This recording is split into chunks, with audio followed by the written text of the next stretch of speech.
कि जब तक देश का दलित और मुसलमान एक पंच पर नहीं आएगा, बंटोगे तो कटोगे, जब तक बढ़ते रहोगे तो कटते रहोगे।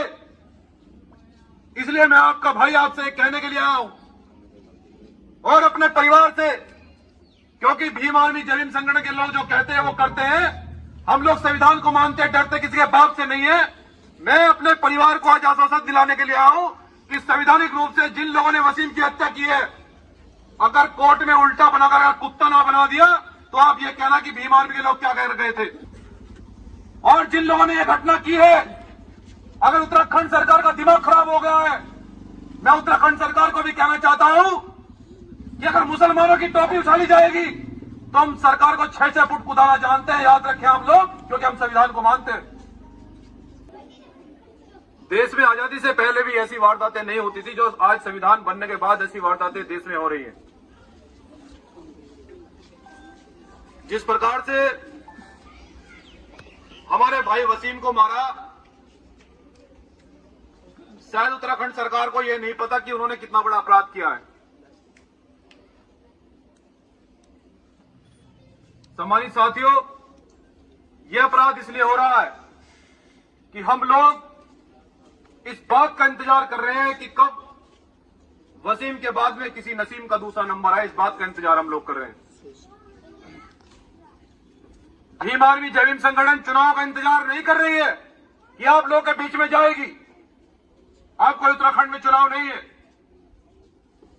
लेकिन मैंने सारे कार्यक्रम बंद किए। नहीं, मुझे अपने परिवार से मिलने के लिए जाना है और मैं अपने परिवार को आश्वासन दिलाने के लिए आया हूं और आपसे भी कह के जा रहा हूं कि मुसलमान भाइयों, जब बाबा साहब डॉक्टर अंबेडकर इस देश के अंदर संघर्ष कर रहे थे और वो इन जालिमों के खिलाफ लड़ाई लड़ रहे थे, इन जालिमों का वो सामना कर रहे थे, तो उन्होंने ये बात आजादी के समय कही थी कि जब तक देश का दलित और मुसलमान एक पंच पर नहीं आएगा, बंटोगे तो कटोगे, जब तक बढ़ते रहोगे तो कटते रहोगे। इसलिए मैं आपका भाई आपसे कहने के लिए आया हूं और अपने परिवार से, क्योंकि भीम आर्मी जय भीम संगठन के लोग जो कहते हैं वो करते हैं। हम लोग संविधान को मानते हैं, डरते किसी के बाप से नहीं है। मैं अपने परिवार को आज आश्वासन दिलाने के लिए आया हूं कि संवैधानिक रूप से जिन लोगों ने वसीम की हत्या की है, अगर कोर्ट में उल्टा बनाकर अगर कुत्ता ना बना दिया तो आप ये कहना कि भीम आर्मी के लोग क्या कह गए थे। लेकिन मैं एक मिनट सुन लीजिए, एक मिनट। लेकिन मैं मुसलमान भाइयों से पूछना चाहता हूं, क्या वसीम की हत्या हमारे लिए आखिरी होगी? क्या इस देश का मुसलमान इस लड़ाई में साथ देगा, नहीं देगा? हाथ खड़ा करके बताओ। मैं आपसे ये वादा करके जा रहा हूं आज उत्तराखंड की धरती पर कि अब वसीम के बाद में कोई वसीम या कोई नसीम नहीं मरेगा। कोई मरेगा तो संविधान से उसका ऐसा इलाज करेंगी, 7 पुश्तों तक उसकी 7 पुश्तें याद रखेंगी कि संविधान के मानने वाले लोगों से पंगा मत लेना। और जिन लोगों ने यह घटना की है, अगर उत्तराखंड सरकार का दिमाग खराब हो गया है, मैं उत्तराखंड सरकार को भी कहना चाहता हूं कि अगर मुसलमानों की टोपी उछाली जाएगी तो हम सरकार को 6-6 फुट कुदाना जानते हैं। याद रखें आप लोग, क्योंकि हम संविधान को मानते हैं। इसलिए मैं आपसे भाइयों कहना चाहता हूं कि हमें पूरे देश के मुसलमानों का साथ चाहिए। जितना बड़ा जुल्म इस देश में हो रहा है हमारे साथ में, जिस दिन देश का दलित और मुसलमान एक मंच पे आ गया, हम इस देश की सरकार भी गिरा सकते हैं। इस देश के जो बड़े बड़े लीडर हैं उनको उनकी औकात बता सकते हैं। और जो जुल्म कर रहे हैं हमारे ऊपर, जो हमें कमजोर समझकर सता रहे हैं, वो शायद ये भूल गए हैं कि ये सरकार आप ही लोगों ने बनाई है। लेकिन आप जानते हैं कि क्या सही है क्या गलत है, कौन आपकी लड़ाई को लड़ रहा है। मुसलमान भाइयों, आपको समझना होगा, इस लड़ाई में मैं आपका हाथ मांगने के लिए आया हूं। जिसने वसीम को मारा है उसको बख्शा नहीं जाएगा, संविधान उसका इलाज करेगा। मैं आपसे आपके परिवार के बीच में वादा करके जा रहा हूं। लेकिन मुसलमानों, मुझे आपका साथ चाहिए। उनका ऐसा इलाज कर देंगे कि 7 पुश्तें उनकी याद रखेंगी। मैं आपसे वादा करके जा रहा हूं। लेकिन कसम खाओ कि देश का दलित और मुसलमान अब भीम आर्मी जय भीम संगठन के साथ जुड़कर इस अन्याय के खिलाफ, इस जुल्म के खिलाफ मजबूती से लड़ाई लड़ने का काम पूरे देश के अंदर करेगा। मुझे राजनीति से मतलब नहीं है, मुझे किसी पार्टी से मतलब नहीं है, लेकिन वसीम के खून की एक एक कतरा, एक एक खून का बदला उसका लिया जाएगा। जितना वसीम का खून बहा है उसके खून की एक एक बूंद का हिसाब हम संविधान को हाथ में लेकर करेंगे। मैं आपसे वादा करके जा रहा हूं। जिन प्रशासनिक अधिकारियों ने मेरे परिवार पर मुकदमे लिखे, मेरे परिवार को मार दिया गया, मेरे परिवार के लोगों पर मुकदमे लिखते हैं, दिमाग खराब हो गया तुम्हारा? कौन सा संविधान पढ़ते हैं आप लोग? अगर उत्तराखंड का सरकार का दिमाग खराब हो गया है तो सरकार भी कान खोलकर सुन ले। हम लोग संविधान को मानते हैं, इलाज बांध दिया जाएगा, इलाज। और अगर वसीम खान को, अगर वसीम भाई को अगर न्याय नहीं मिला, मैं यहां के कप्तान और डीएम से ही बात करके जाऊंगा आज कि अगर 24 घंटे के अंदर इसमें मुकदमा पंजीकृत नहीं हुआ, मुझे पता लगा है कि यहां का प्रशासन ये कहता है पीएम रिपोर्ट में कि वसीम खान को कोई चोट नहीं आई, वसीम खान के हाथ पैर बने नहीं थे। अरे वसीम खान तो खुद बॉडी बिल्डर था, वो बीमारी से कैसे मर गया? तुम किसको गुमराह कर रहे हो? ये सरकार के प्रेशर में तुम हमारे भाई के, एक मेरे परिवार के व्यक्ति को मारकर तुम गुमराह करना चाहते हो। प्रशासन से हमारा आग्रह है कि वसीम कुरैशी का दोबारा से पीएम रिपोर्ट कम से कम 6 वीडियोग्राफी के अंदर कराई जाए, उसमें एक पैनल बनाया जाए डॉक्टरों का, और जब जाकर वसीम का दोबारा से पीएम कराया जाए।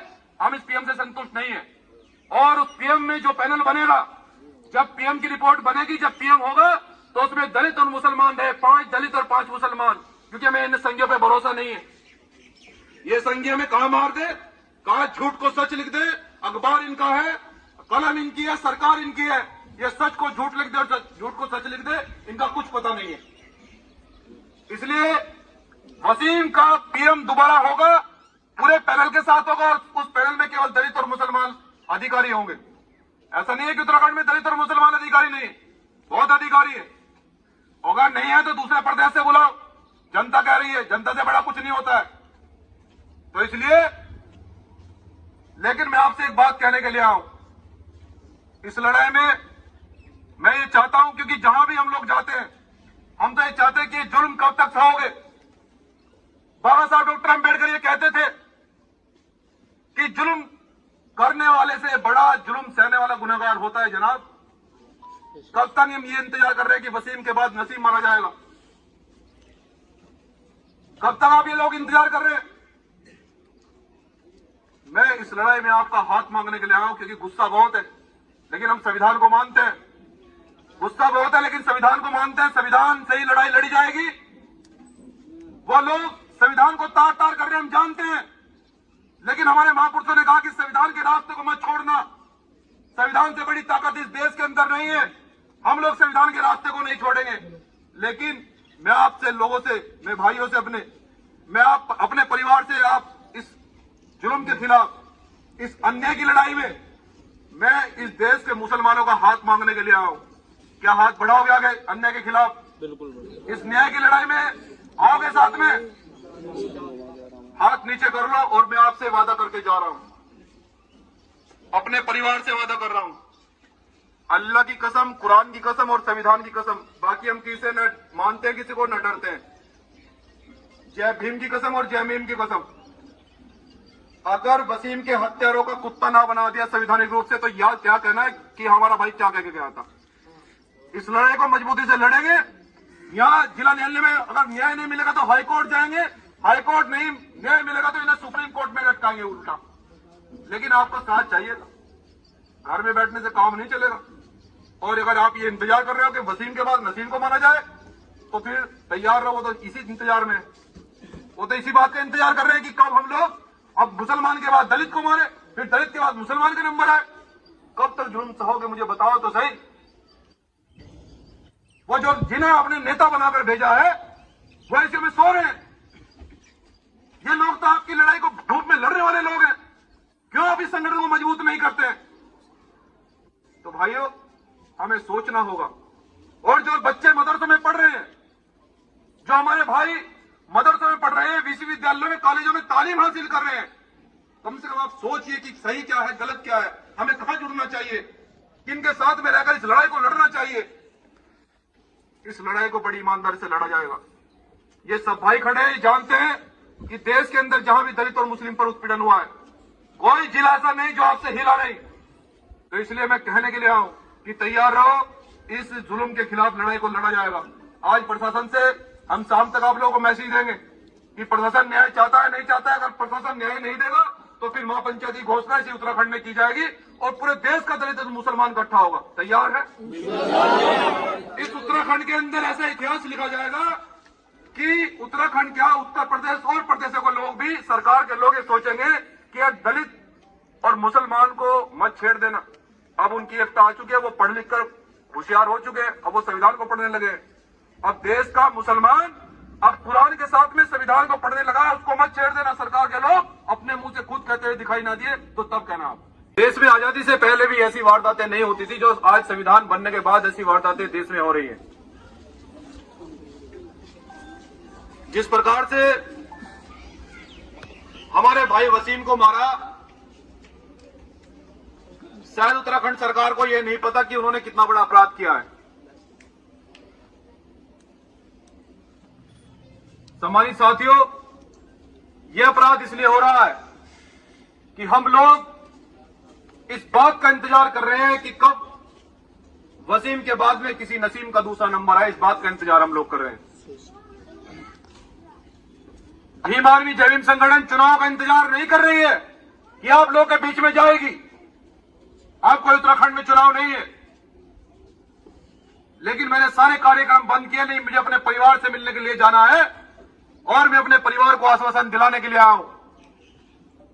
और आपसे भी कह के जा रहा हूं कि मुसलमान भाइयों, जब बाबा साहब डॉक्टर अंबेडकर इस देश के अंदर संघर्ष कर रहे थे और वो इन जालिमों के खिलाफ लड़ाई लड़ रहे थे, इन जालिमों का वो सामना कर रहे थे, तो उन्होंने ये बात आजादी के समय कही थी